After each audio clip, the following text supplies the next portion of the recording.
ስለዚህ እንጨት ነብያችን ሰለላሁ ዐለይሂ ወሰለም ምን እንዳሉ ሰምታችኋል?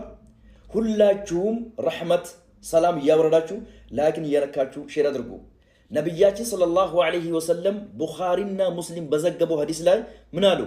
عليكم بهذا العود الهندي فإن فيه 7 أشفياء እንደው ይሄንን እንጨት ተጠቀሙበት ከቤታችሁ እንዳታጡ فإن فيه በዚህ እንጨት ውስጥ ይላሉ ነብያችን ሰለላሁ ዐለይሂ ወሰለም 7 أشفياء 7 መድኃኒት አለው ይላሉ።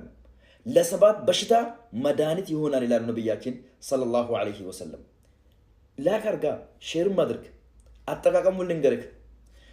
ነብያችን ሰለላሁ ዐለይሂ ወሰለም منها ذات الجنب بتلي ذات الجنب لم بنبالو بشتا بدن بتقمالو ذات الجنب مالت الصعوبة في التنفس عند سو نفاسون بمياوات أنا بمياس جباجي زي يمتشنك كهونه هودون يمياس همم كهونه لا قبتهم لا انكلالتهم لا دمم لا سبات بشتاوج مدانة هونان إلى النبي صلى الله عليه وسلم إنديو دمو لجن ለሲህር ለዓይን الناس ተጠቅማል።